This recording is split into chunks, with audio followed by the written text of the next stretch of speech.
l'uranium, moi je te laisse l'aluminium. Si tu me laisses tes gisements, moi je t'aide à chasser les talibans. Si tu me donnes beaucoup de blé, moi je fais la guerre à tes côtés. Si tu me laisses extraire ton or, moi je t'aide à mettre le général. En un nuevo capítulo de Reflexiones para la Transformación, correspondiente a la segunda quincena de marzo, hablaremos del drama migratorio y los efectos de las necropolíticas de la Europa fortaleza. Más de 10.000 seres humanos muertos y desaparecidos tan solo en el año 2024 en las aguas del Mediterráneo y en la travesía del Océano Atlántico frente a las costas de África y las Islas Canarias. En el capitalismo contemporáneo, todo se convierte en negocio y la rentabilidad como eje de la reproducción social no tiene límites. Los desplazamientos humanos, según datos del ACNUR de junio del 2024, superan los 120 millones de personas por año.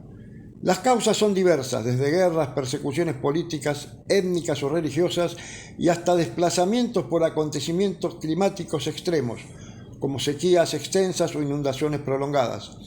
Las llamadas crisis de migraciones son cada vez más frecuentes y hay regiones donde el imaginario xenófobo, racista y seguritista se ha convertido en el pensamiento hegemónico en la llamada Europa fortaleza.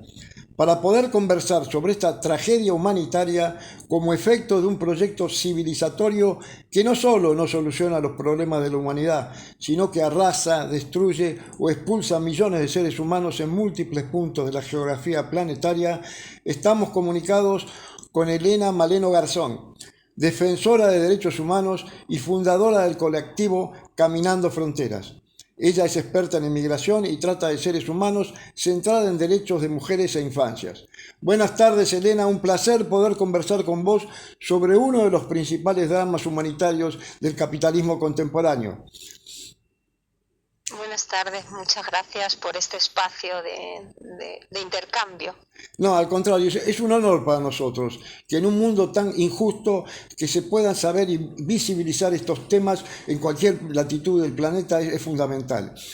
Elena, 10.000 víctimas en el 2024 es el título de la tragedia contemporánea que se desarrolla tanto en el Mediterráneo como en el Atlántico, frente a las costas de esta impávida Europa fortaleza. ¿Cuáles son, a tu entender, las múltiples causas de esta tragedia en pleno siglo XXI? Bueno, estamos hablando de necropolítica, de políticas de muerte, que generan múltiples beneficios, ¿no? Cuando hablan de frenar las migraciones, en ese discurso racista de los gobiernos europeos, parecería que hay una cuestión ideológica, pero esa cuestión ideológica lo que viene a tapar es un inmenso negocio donde las empresas de venta de armamento, en su mayoría europeas como tales, Finmecánica, de tecnología securitaria como empresas del Estado genocida sionista de Israel, pues han invertido muchísimo dinero para el control, ¿no? Para sistemas securitarios y de control, venden las armas, ¿no? Como en los conflictos como en Siria, como en República Democrática de Congo, como en el Sahel, provocan conflictos terribles, la gente se mueve y tienen un doble negocio frenando el movimiento de esa gente y estableciendo, ¿no? Sistemas securitarios en esos tránsitos migratorios. Por lo tanto, es una política de muerte que hace morir y deja morir, en el caso del mar, ¿no? Deja morir a las personas en el mar y detrás de ella pues hay un gran negocio donde esas vidas desechables, esa nuda vida, ese dolor, ¿no? No solo es la muerte, sino el dolor, sino el negocio de los secuestros, ¿no? El negocio de la violencia contra las mujeres, ¿no? Lo vemos, por ejemplo, pasa lo mismo en la frontera, ¿no? de norte y sur de México, en el tránsito hacia Estados Unidos, pues todo eso está moviendo y generando dinero para el capitalismo global. Bien, Elena, recuerdo que desde la llamada crisis migratoria por la guerra en Siria en el verano europeo del 2015 se notó con claridad el incumplimiento realmente el incumplimiento de la gran mayoría de los Estados miembros de los llamados cupos de refugio migrantes, que huían de la guerra en Siria. De esos años a la actualidad solo se ha agravado esta situación, sino que se ha producido un verdadero retroceso en la política de asilo por parte de los países miembros y la Europa de los 27. Historianos esa trágica situación sintéticamente. Bueno, el derecho de asilo, no tenemos que olvidar que el derecho de asilo es un derecho muy restringido y que además es un derecho hecho para los europeos, ¿no? Es un derecho que no abre a una situación que hay nueva, ¿no? Como por ejemplo, pues las mujeres víctimas de trata, ¿no? O las personas que están huyendo por el cambio climático. Entonces, partiendo de que es un derecho restringido, lo que ha servido en el discurso europeo hablar de refugiados es para categorizar refugiados y inmigrantes económicos. Y esos inmigrantes económicos son los que no tienen derecho a nada y los refugiados tienen derecho a las migajas. Y bueno, si son refugiados a lo mejor sirios o si son el top para Europa han sido los refugiados ucranianos y las refugiadas ucranianas, donde se le han abierto todas las puertas, se le ha documentado en cuanto llegaban, se le ha dado acceso a absolutamente todo. Y sin embargo tenemos los refugiados de Mali, los refugiados de República Democrática de Congo, que son los refugiados y refugiada olvidada. Entonces, el discurso del refugio, de la limitación del refugio, solo sirve, ¿no? Para consolidar ese discurso xenófobo y racista de Europa. Y el nuevo pacto migratorio además firma algo que ya sabíamos, ¿no? Y es que cada vez se va a proteger menos a las personas que están huyendo de determinadas situaciones, cada vez se va a criminalizar más a las personas que se mueven y sobre todo se va a poner mucho el foco en grupos como la infancia, que ya está siendo criminalizada en Europa, pero que terriblemente va a comenzar a ser perseguida a través de ese pacto migratorio. La protección del asilo y el refugio en Europa es un total fracaso, que no tiene en cuenta la situación global y las nuevas realidades mundiales, como te decía, como la expulsión de la gente de sus territorios por efecto del cambio climático, y que lo que ha servido es para seguir difundiendo pues esos discursos racistas, ¿no? que dicen, bueno, pues que los supuestos inmigrantes económicos, que estos no se muevan, que eso no tienen la misma categoría. Bajo el concepto de necropolítica, que es lo que está aconteciendo tanto en el Mediterráneo y en el Atlántico y en las fronteras terrestres de Europa, de esta Europa fortaleza, ¿por qué no nos aclarás sobre este concepto? Que es un concepto de vieja data, ¿no? Y el concepto de necropolítica o necrofrontera, que también ha sido acuñado por otro pensador, el concepto de necropolítica fue acuñado por un pensador camerunés, Achille Mbembe, donde habla de las vidas que se pueden dejar morir y hacer morir, ¿no? Hay vidas que no valen, son vidas desechables, ¿no? Y esa necropolítica está en oposición a lo que Foucault llamaba la biopolítica. Entonces es una política de muerte donde hay un negocio en la muerte y en el sufrimiento de determinados cuerpos y vidas que son desechables para el sistema capitalista, ¿no? Que están en los márgenes. Esto se aplica muy bien a Achille Mbembe cuando desarrolla, además, un librito muy pequeñito que yo aconsejo a todo el mundo que lo lea, pero con claves muy, muy claras sobre cómo se desarrolla esto en África, pero también cuando se ve cómo se aplica también en las fronteras, pero se aplica dentro también de los territorios con colectividades, ¿no? Que también con colectividades dentro de ese territorio y que también sufren fronteras internas dentro de los espacios de las propias ciudades. Sí, esto ocurre con los villorrios en Latinoamérica, o sea, acá con las villas miserias, con las favelas en Brasil también. En este proceso de aplicación de tecnologías securitistas, ¿cuál es el rol que cumple la organización costera de carácter continental, esta organización llamada Frontex? Frontex. Se me ponen los pelos de punta cuando mencionas esa palabra. Fíjate que yo, como comentábamos antes de empezar a grabar, sufrí un proceso de criminalización muy fuerte por parte de la Policía de Control de Fronteras española, que además intentó encausarme en España y como no lo consiguió, habló con Marruecos para que se hiciera desde Marruecos, país en el que he residido una parte importante de mi vida.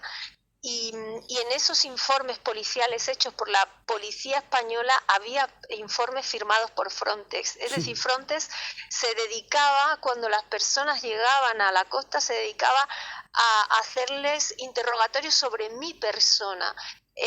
Sobre si yo les había dicho algo, si me habían visto alguna vez, qué es, ¿no? Y esos informes estaban firmados por ellos. Frontex es una agencia totalmente que no tiene ningún tipo de transparencia, que se ha ido enriqueciendo de forma exponencial en los últimos años en esa línea que ya Europa ha verbalizado, que es la línea del rearme, de la guerra, pero es que Frontex ya es una agencia de guerra y una agencia de muerte en las fronteras.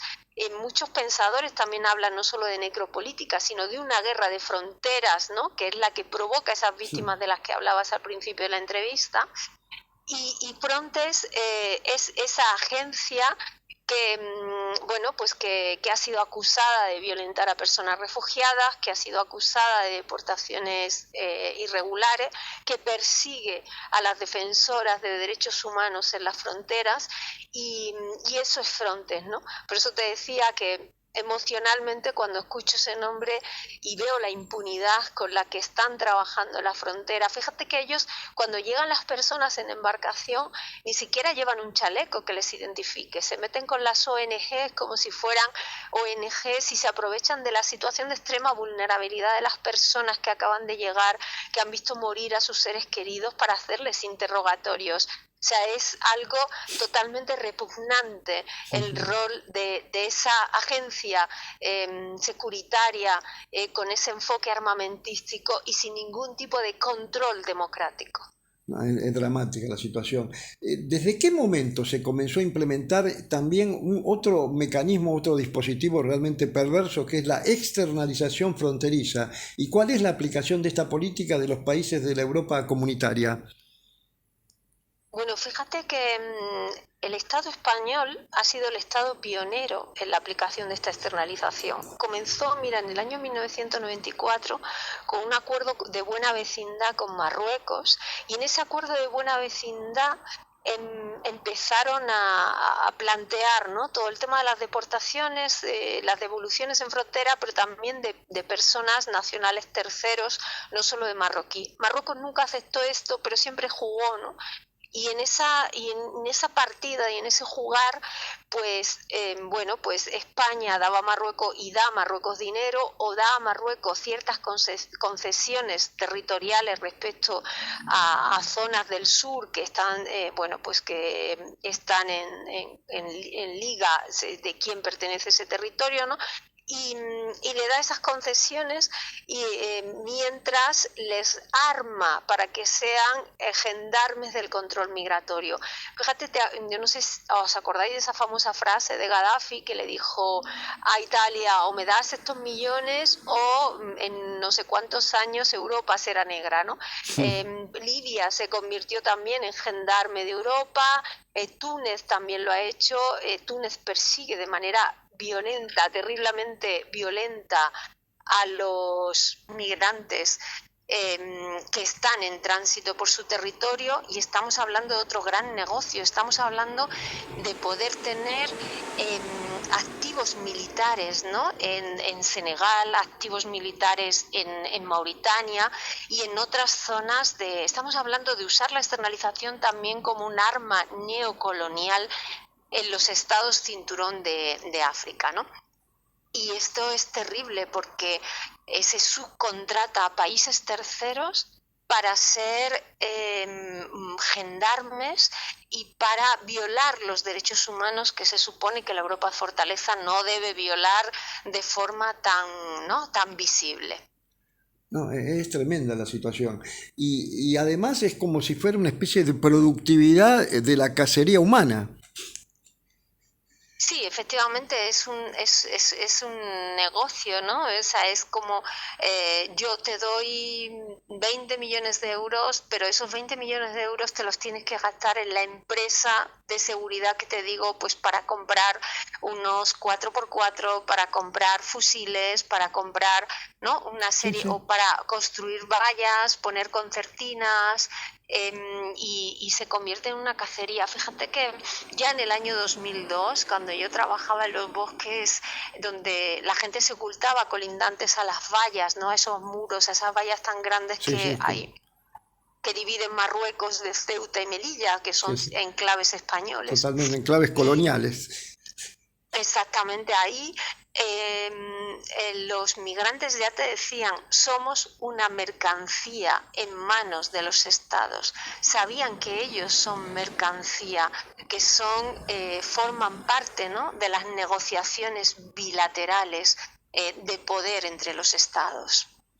Es así, y terriblemente nos informamos cuando es noticia y pasan las decenas los muertos por ahogamiento en el Mediterráneo. Si no, es algo que prácticamente no sale en la prensa, por ejemplo, en Latinoamérica. Explícanos, Elena, ¿cuál sería la vía atlántica y la vía mediterránea que concentra el mayor número de naufragios y desapariciones y muertes de los desplazados?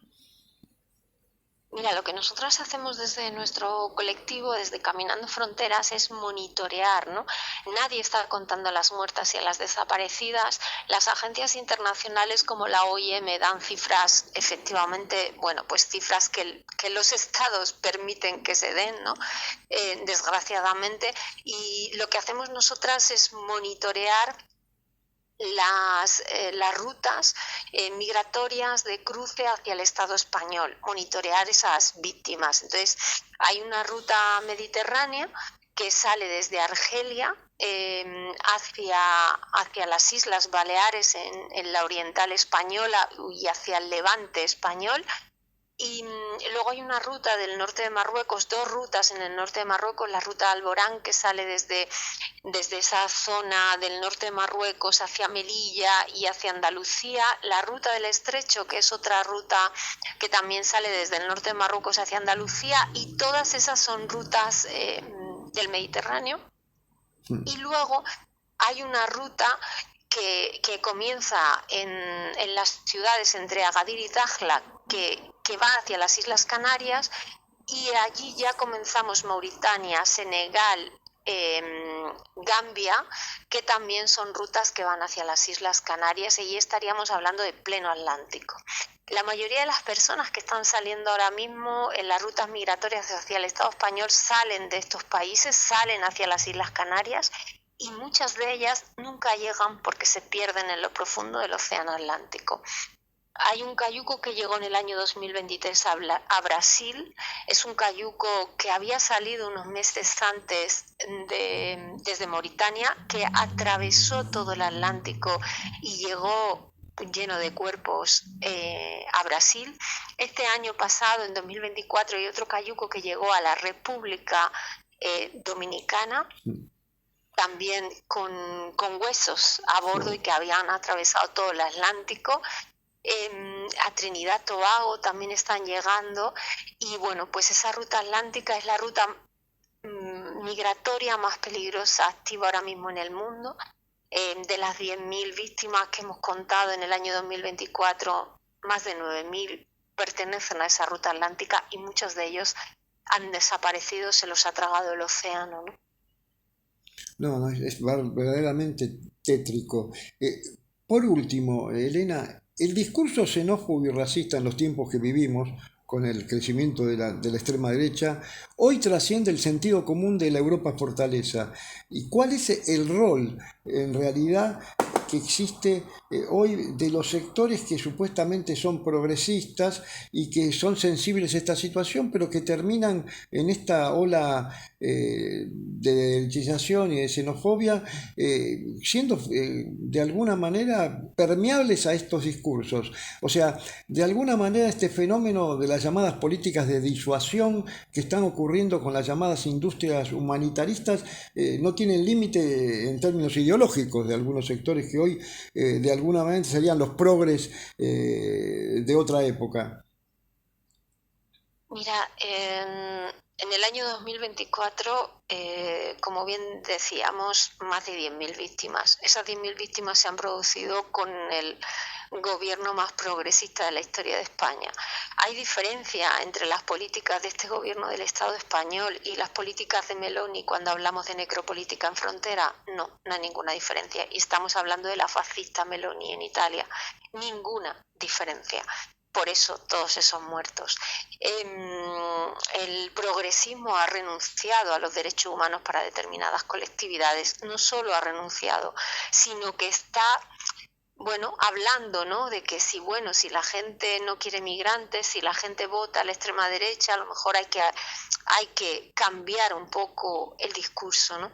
Y al final, pues es un progresismo que sigue siendo colonial, que sigue siendo un progresismo de la blanquitud, un progresismo colonial y un progresismo que no entiende, ¿no? Que los derechos humanos, si son privilegios para unos pocos, no son derechos humanos.